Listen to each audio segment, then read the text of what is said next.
9 expert hacks to create in a video that blows away the competition. Hey guys, you're interested in doing videos for your business, and I get it, man.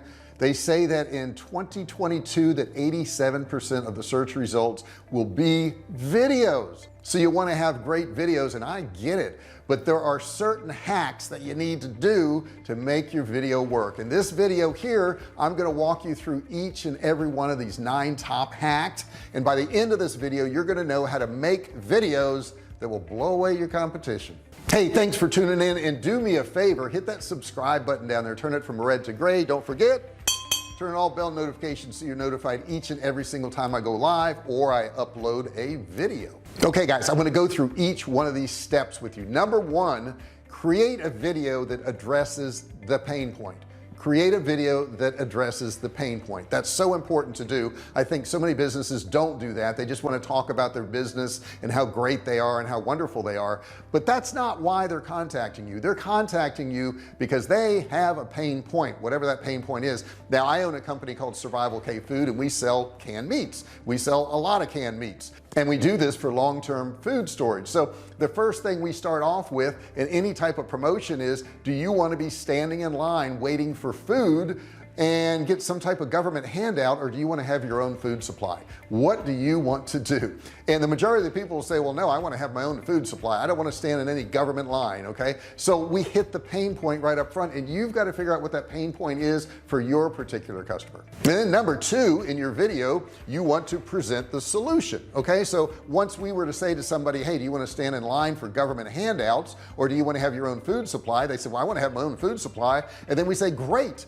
we have the best food supply. We have beef and chicken and turkey and pork, and it's canned, and it's like your grandma's pot roast, and it's delicious, and it's low sodium, it's low fat, low cholesterol. We talk about our product. So step 2 is talk about your product being the solution to their problem. Now, the next thing we may choose to do is, and you should too, is demonstrate your product. Demonstrate your product. Show how your product can help them. Now, in our case, it may be opening a can of meat. It may be showing how you can make a sandwich out of it. It may be showing a happy family sitting at a table enjoying a great meal when everybody else is pretty much starving because they didn't save up for this disaster. But whatever you want to do, make sure that you demonstrate the product and they can see somebody using this product. The next thing you want to do is have a call to action. Once they've heard about their problem and they know that you're the solution and you've demonstrated it, the next step is to buy the product. Okay, so you're going to want to have some type of button there, call to action, click here to find our inventory, click here to take advantage of our sale, whatever it is, but make sure you have a call to action. So that's going to be your step number 4. That is a must. Number 5, this is the easy part. Keep it short. Keep it short. A New York Times survey found they abandoned the video in 19.4 seconds after only watching 10 seconds of the video. So if you're not getting to the point in the first 10 seconds of the video, you're going to lose your audience. And the next scary statistic is, if you're thinking about making a half-hour video, don't do it. 44% of the people left the video before 1 minute. 1 minute. So you've got to really get on it. You've got to really get their interest in the beginning, and don't make the video too long. Those of you who were worried you had to make a half-hour video, well, there you go. You don't have to do it. Now, videos on YouTube are a little bit different. You want to consider the platform you're putting them on. YouTube likes 8 to 10 minute videos because they can put ads on your videos. Okay, I don't know if people actually watch them for 8 to 10 minutes. When I go into my statistics, I see about 3 to 4 minutes average watch time, which is almost half of my video, which is not bad. However, you've got to think about where your video is. If it's on your website, they're not going to be staying there for 8 to 10 minutes. I can promise you that. Number 6, you want to make sure within the first, say, 30 seconds, and of course we want to talk about their pain point and our product and all, but talk about your company within the first 30 seconds. It's very important that you get your company's name out there. If they do leave the video, if nothing else, they heard your company name, they know who you are. So get that in there within the first 30 seconds. Number 7, make good quality videos. Now, I understand that you may not be a professional videographer. However, you got to have good quality. If you think about just the lighting alone, I have a bunch of lights in front of me now. You've got to have good lighting. So if you're going to film outdoors, the golden hours, which is I think a couple hours after sunrise and a couple hours before sunset, when the sun is just right. If you're going to film indoors, you want to make sure that you have a lot of artificial lighting or natural lighting coming through the windows. I have a bunch of windows in my office right here, and those windows provide a lot of light, but I also add to it all of the artificial light so that it is lit well. If you're going to use visuals, make sure the visuals look good.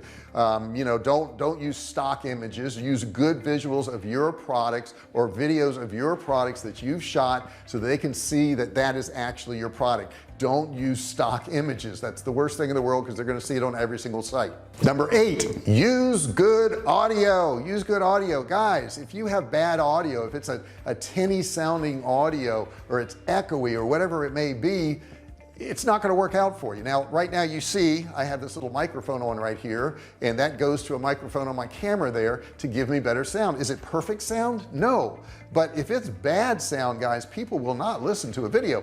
If the video visual quality is not great but the sound is okay, they'll probably watch your video. But if the sound is bad, it's just something, it grates on your nerves. You can't watch a video that sounds horrible. So make sure you have good audio. If you're using a cell phone, something like that, about arm's length is about as far away as you want that cell phone, because it's an omnidirectional microphone and it picks up all sounds from around the room. That means it's going to pick up echoes or any exterior noises or people mowing the grass. So make sure if you're going to have it further than arm's length that you have an external microphone.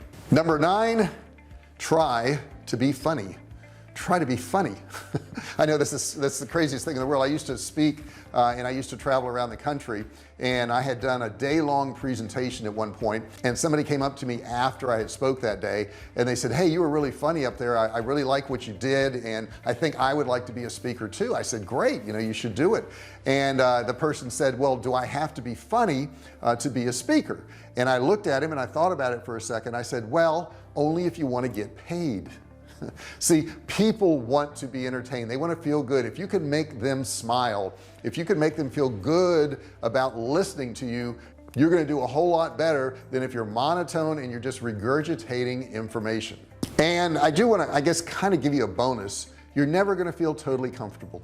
You're just never going to feel totally comfortable, and you shouldn't, because you should always want to improve. That doesn't mean that because you feel uncomfortable you shouldn't do it. Okay, you should still shoot videos. They're so very important nowadays. It's one of the best ways to communicate with your audience out there now. It just really is. If you have videos, they're going to be more likely to do business with you, to like you, to connect with you, because they get to know you through the videos. So it's so important, you should do it. But I think a lot of people don't do it because of that fear factor. They're worried about, you know, what somebody's going to think of them, or if they're going to make a mistake, or if somebody's going to make fun of them.